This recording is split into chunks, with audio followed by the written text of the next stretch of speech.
Heute soll es um die Popnietenzange gehen, auch Blindnietenzange genannt. Blindnieten ist wahrscheinlich der fachlichere Ausdruck, aber mir gefällt Popnietenzange besser. So habe ich es auch mein Leben lang immer kennengelernt. Wofür brauchen wir so eine Popnietenzange? Zum Beispiel, wenn wir zwei so Bleche mal eben verbinden wollen und besonders wenn es an einer Stelle ist, wo man schlecht drankommt. Die Popnietenzange hat den Vorteil, dass man wirklich nur von einer Seite drankommen muss.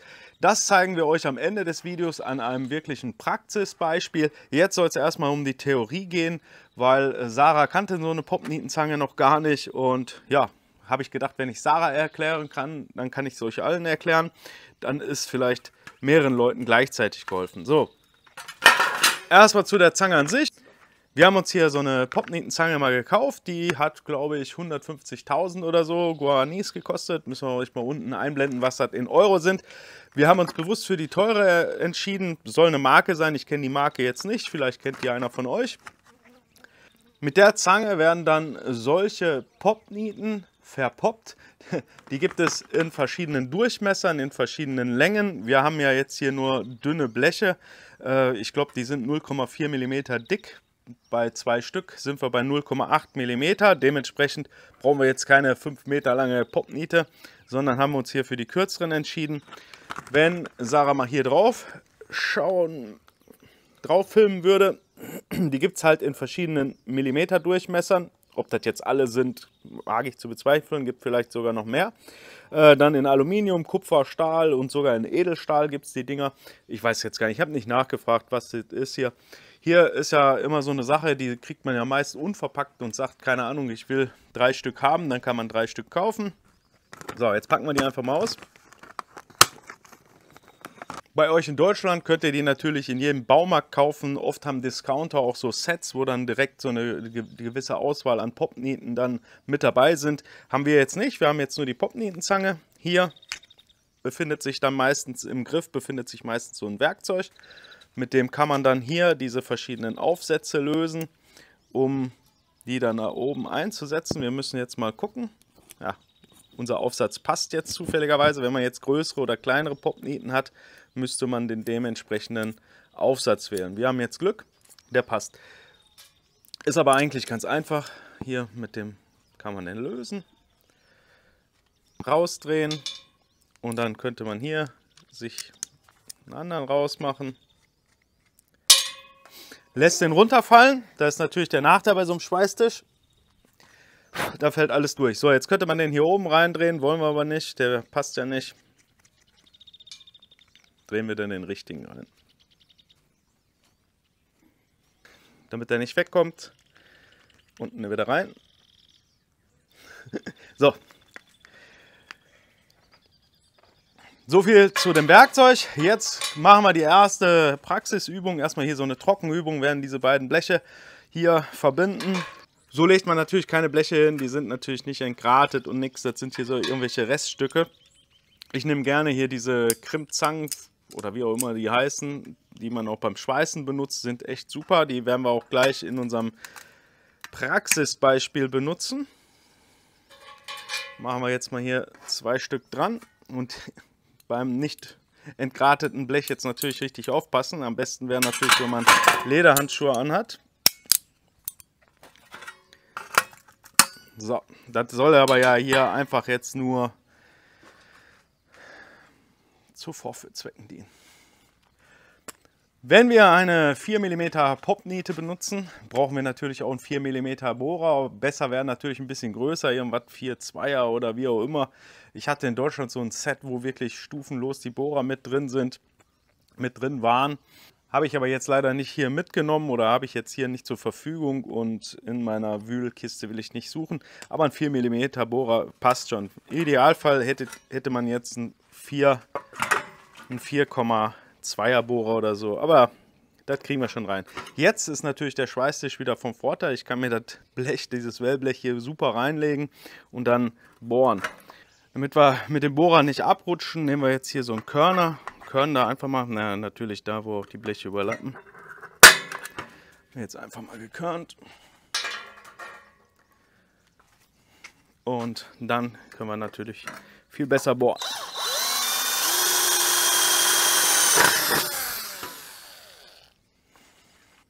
Nach dem Bohren haben wir natürlich hier oben an der Bohrung einen kleinen Grat. Da nimmt man normalerweise hier so einen Kegelsenker für, um den Grat dann wegzumachen. Man kann aber auch einfach einen größeren Bohrer nehmen, weil die wenigsten von euch werden vielleicht einen Kegelsenker zu Hause haben.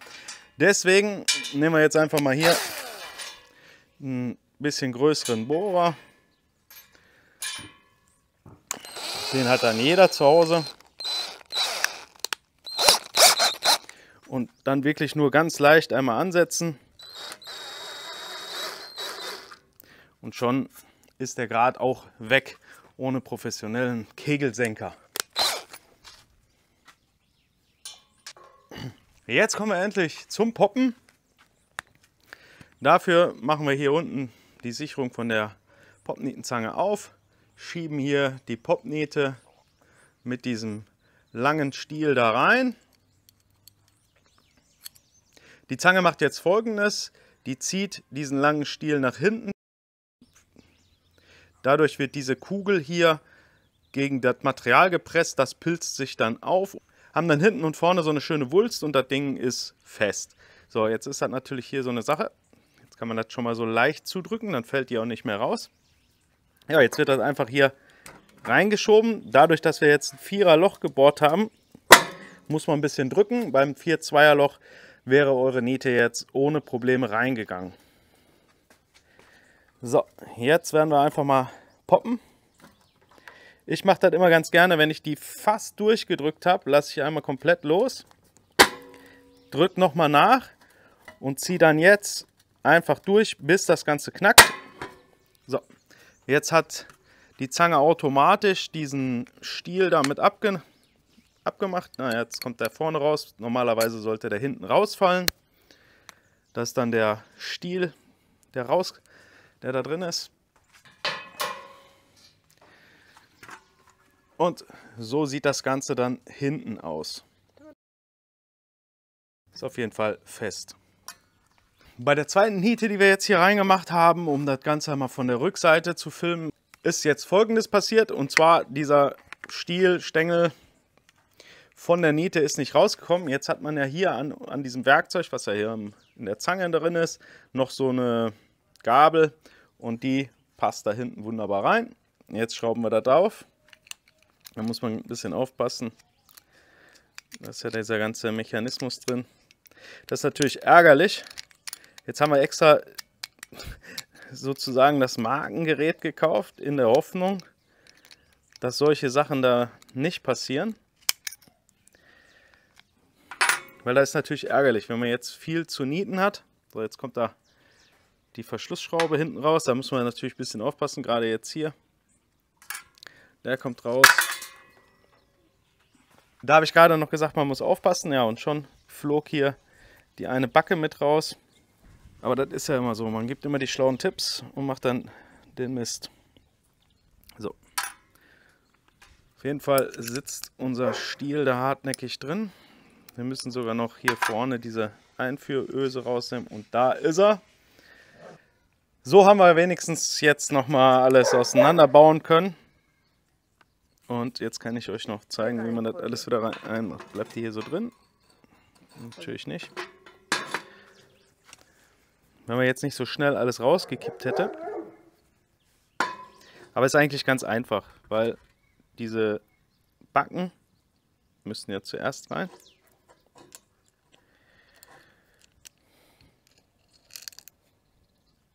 So, die sind jetzt wieder drin.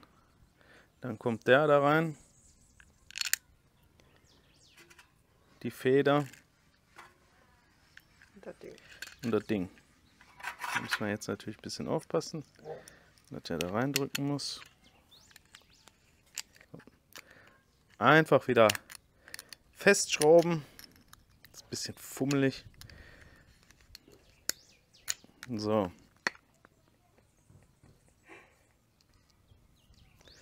Jetzt machen wir mal die Zangen hier ab. Wir wollen ja schauen, ob die Bleche wirklich gut verbunden sind. Und wie ihr seht, ja, man kann so ein bisschen dran ziehen und wackeln. Die sind auf jeden Fall fest. Wenn wir jetzt diese Bleche wieder auseinandernehmen wollen, also diese Nietverbindung wieder lösen wollen, ist das ganz einfach. Wir haben wieder den 4 mm Bohrer in der Bohrmaschine drin. und bohren jetzt einfach der Vorteil ist ja, da ist sowieso so ein Loch, wo man den Bohrer ansetzen kann, genau mittig, und bohren jetzt einfach mal die Popniete wieder auf.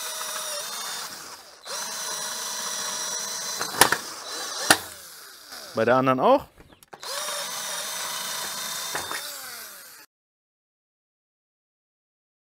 Na, hier ist die noch ein bisschen drin, aber jetzt habt ihr das in Echtzeit gesehen. Die Bleche sind wieder auseinander. Ja, hier steckt noch ein bisschen der Rest. Ja, und hier natürlich die Köpfe drauf. Die muss man jetzt ein bisschen darunter fummeln. Wahrscheinlich werden wir da eine Zange für nehmen müssen. Wie versprochen, jetzt kommt unser Beispiel aus der Praxis. Wir müssen hier Bleche verlängern, weil wir uns hier in unserer Bautätigkeit ein bisschen umentschlossen haben oder eine Erweiterung geplant haben. Das Video hier, wie wir die Bleche dran machen, wenn euch das interessiert, können wir auch nochmal verlinken. Hier geht es ja jetzt einfach nur darum, mal in der Praxis zu zeigen, die Anwendung so einer Popniete. Und zwar haben wir jetzt schon ein bisschen vorbereitet. Wir haben jetzt schon 2 Nieten drin und die Zangen schon dran, weil das war halt alles ein bisschen aufwendiger und ja, mit 2 Leuten auch schwer zu filmen, weil eigentlich muss Sarah hier mit dem Holzklotz so ein bisschen dahinter drücken, damit man vernünftig bohren kann und ja, mir eigentlich die Sachen reichen. Deswegen, jetzt muss ich hier versuchen, dass Sarah so einen schönen Werkzeuggürtel hat. Und jetzt wollen wir mal hier können dann hier bohren. Jetzt habe ich, wie gesagt, das Holzstück dahinter, damit mir die Bleche da nicht wegrutschen.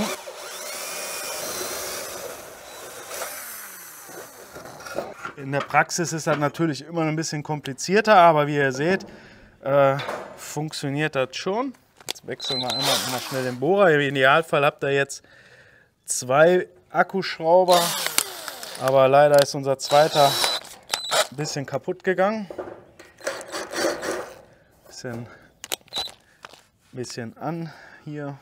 Bisschen ansenken. Jetzt hat Sarah mir hier schon die Popnietenzange vorbereitet. Die muss natürlich jetzt ganz da drin sein.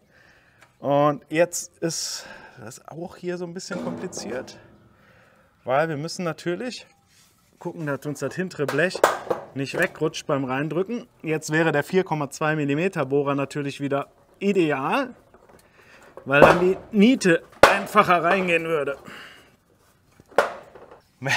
Wenn euch die 4er Bohrung nicht groß genug ist, jetzt könnt ihr ja hingehen, das ist ja nur dünnes Blech.